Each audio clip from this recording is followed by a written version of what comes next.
Hi there, I'm Noreen Freeman, and today I am privileged to read to you the book called The Little Soul and the Sun, a children's parable by Neale Walsch, with wonderful illustrations by Frank Riccio. Okay.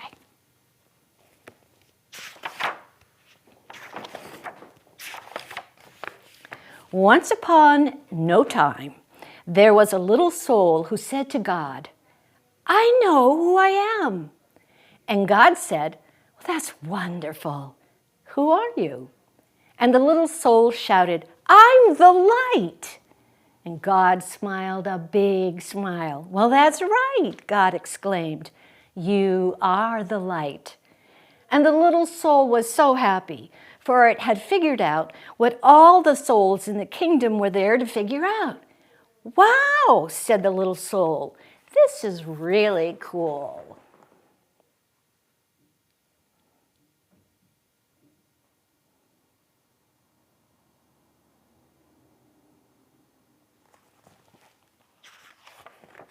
But soon, knowing who it was not enough. The little soul felt stirrings inside and now wanted to be who it was. And so the little soul went back to God, which is not a bad idea for all souls who want to be who they really are, and said, "Hi, God, now that I know who I am, is it okay for me to be it?" And God said, "You mean you want to be who you already are?" "Well," replied the little soul, "it's one thing to know who I am and another thing altogether to actually be it. I want to feel what it's like to be the light." "But you already are the light," repeated God, smiling again. "Yes, but I want to see what that feels like," cried the little soul. "Well," said God with a chuckle, "I suppose I should have known. You always were the adventuresome one." Then God's expression changed. "There's only one thing." "What?" asked the little soul.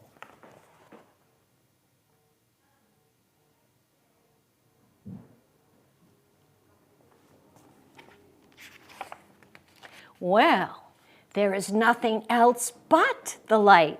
You see, I created nothing but what you are, and so there is no easy way for you to experience yourself as who you are, since there is nothing that you are not."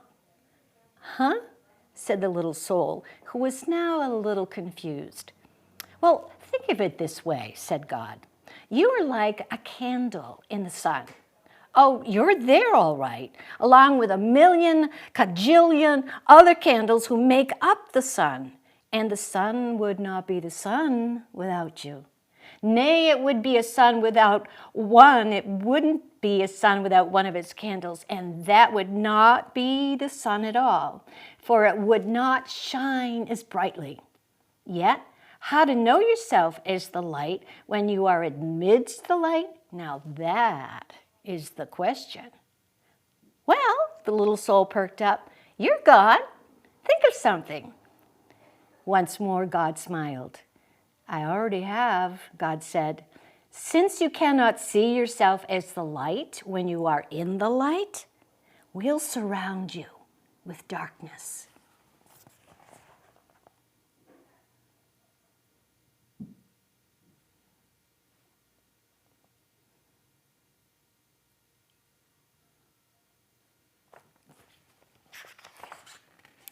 "What's darkness?" the little soul asked. God replied, "It's that which you are not." "Will I be afraid of the dark?" cried the little soul. "Well, only if you choose to be," God said. "There's nothing really to be afraid of unless you decide that there is. You see, we are making it all up. We are pretending." "Oh," said the little soul and felt better already. And then God explained that in order to experience anything at all, the exact opposite of it will appear. "It's a great gift," God said, "because without it, you could not know what anything is like. You could not know warm without cold, up without down, fast without slow. You could not know left without right, here without there, now without then. And so, God concluded, when you are surrounded with darkness, do not shake your fist and raise your voice and curse the darkness.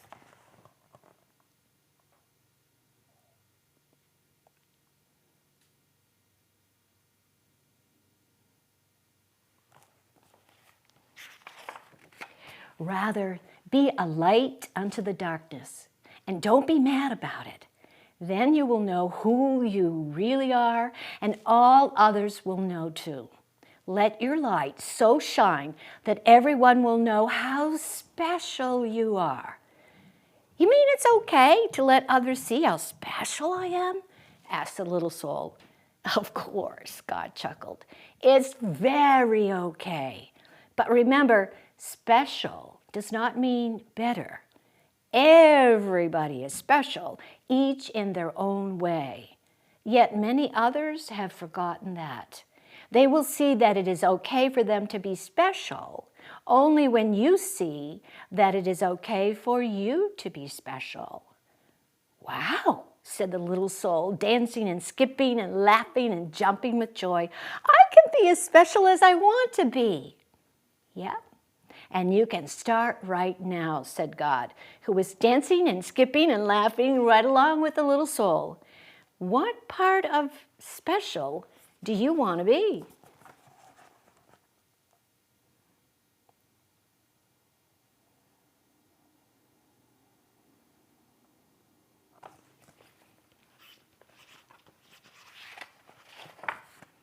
What part of special? The little soul repeated. I don't understand. Well, God explained, being the light is being special, and being special has a lot of parts to it. It's special to be kind, and special to be gentle, special to be creative and patient. Can you think of any other ways it is special to be? Well, the little soul sat quietly for a moment. Well, I can think of lots of ways to be special, he exclaimed. It's special to be helpful, and special to be sharing, and special to be friendly. It is special to be considerate of others. Yes, God agreed. And you can be all those things, or any part of special you wish to be at any moment. That's what it means to be the light. Well, I know what I want to be. I know what I want to be, the little soul announced with great excitement. I want to be the part of special called forgiving. Isn't it special to be forgiving? Oh, yes, God assured the little soul. That is very special. Okay, said the little soul. That's what I want to be. I want to be forgiving. I want to experience myself as that. Oh, good, said God, but there's one thing you should know. Well, the little soul was becoming a little impatient now. It always seemed as though there was some complication. What is it? Sighed the little soul. There is no one to forgive. No one? The little soul could hardly believe what had been said. No one, repeated God. Everything I have made is perfect. There is not a single soul in all creation less perfect than you. Look around you. The kids dancing and singing.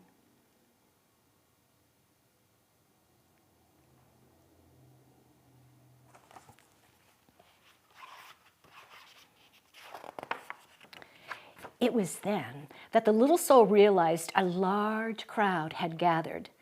Souls had come from far and wide, from all over the kingdom, for the word had gone forth that the little soul was having this extraordinary conversation with God, and everyone wanted to hear what they were saying. So looking at the countless other souls gathered there, the little soul had to agree none appeared less wonderful, less magnificent or perfect than the little soul itself. Such was the wonder of the souls gathered around, and so bright was their light that the little soul could scarcely gaze upon them. Who then to forgive? Asked God. Boy, this is going to be no fun at all, grumbled the little soul. I wanted to experience myself as one who forgives. I wanted to know what that part of special felt like. And the little soul learned what it must feel like to be sad.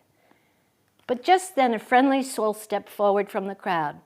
Not to worry, little soul, said the friendly soul. I'll help you. You will?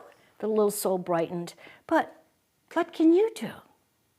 Why, I can give you someone to forgive. You can? Certainly, chirped the friendly soul. I can come into your next lifetime and do something for you to forgive.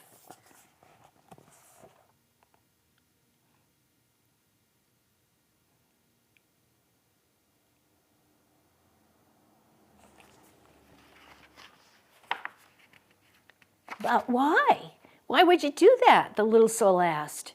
You, who are a being of such utter perfection, you, who vibrate with such a speed that it creates a light so bright that I can hardly gaze upon you? What could cause you to want to slow down your vibration to such a speed that your bright light could become dense and dark? What could cause you who are so light that you dance upon the stars and you move throughout the kingdom with the speed of your thought, to come into my life and make yourself so heavy that you could do this bad thing? Simple, said the friendly soul.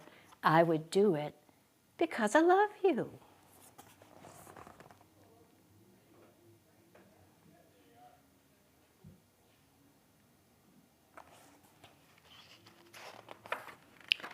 The little soul seemed surprised at the answer. Don't be so amazed, said the friendly soul. You've done the same thing for me. Don't you remember? Oh, we've danced together, you and I, many times. Through all the eons and across all the ages, we've danced. Across all time and in many places have we played together. You just don't remember. We have both been all of it. We have been the up and the down of it, the left and the right of it. We have been the here and the there of it, the now and the then of it. We have been the male and the female, the good and the bad. We have been both the victim and the villain of it. Thus we've come together, you and I, many times before, each bringing to the other the exact and perfect opportunity to express and to experience who we really are. And so the friendly soul explained a little further.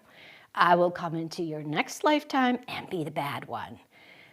I'll do something really terrible, and then you can experience yourself as the one who forgives.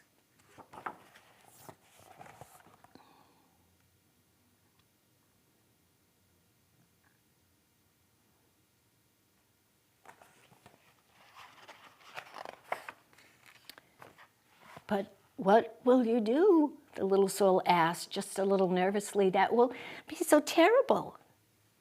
Oh, replied the friendly soul with a twinkle. We'll think of something. And then the friendly soul seemed to turn serious and said in a quiet voice, you are right about one thing, you know. What is that? The little soul wanted to know. I will have to slow down my vibration and become very heavy to do this not so nice thing.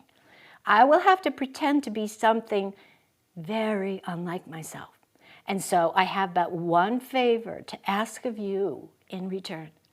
Oh, anything, anything, cried the little soul and began to dance and sing. I get to be forgiving. I get to be forgiving. And then the little soul saw that the friendly soul was remaining very quiet. What is it? The little soul asked. What can I do for you? You are such an angel to be willing to do this for me.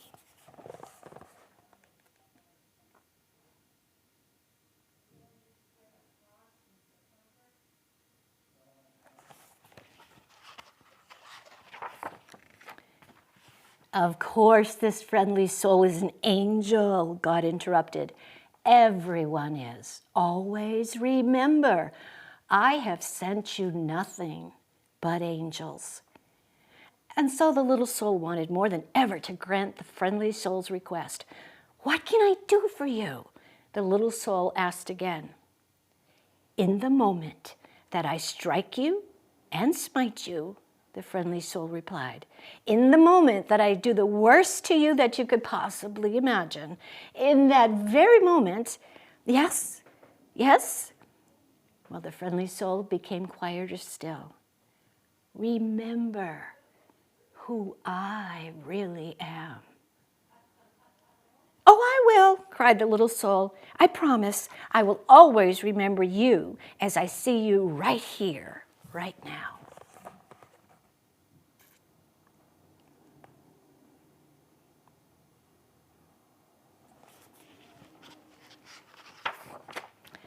Good, said the friendly soul, because you see, I will have been pretending so hard. I will have forgotten myself. And if you do not remember me as I really am, I may not be able to remember for a very long time. And if I forget who I am, you may even forget who you are, and we will both be lost. Then we will need another soul to come along and remind us both of who we are. No, it won't, the little soul promised again. I will remember you, and I will thank you for bringing me this gift, the chance to experience myself as who I am.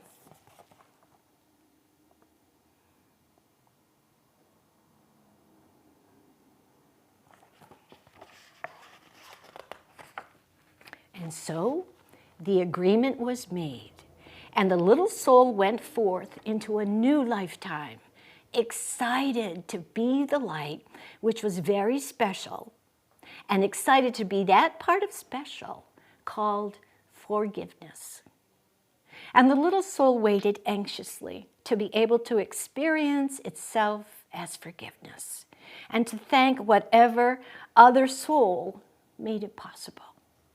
And at all the moments in that new lifetime, whenever a new soul appeared on the scene, whether that new soul brought joy or sadness, and especially if it brought sadness, the little soul thought of what God had said.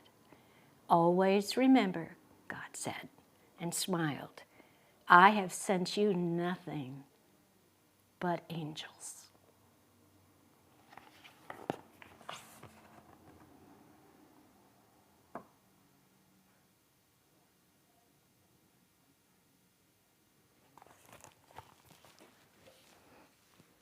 I hope you enjoyed the book as much as I.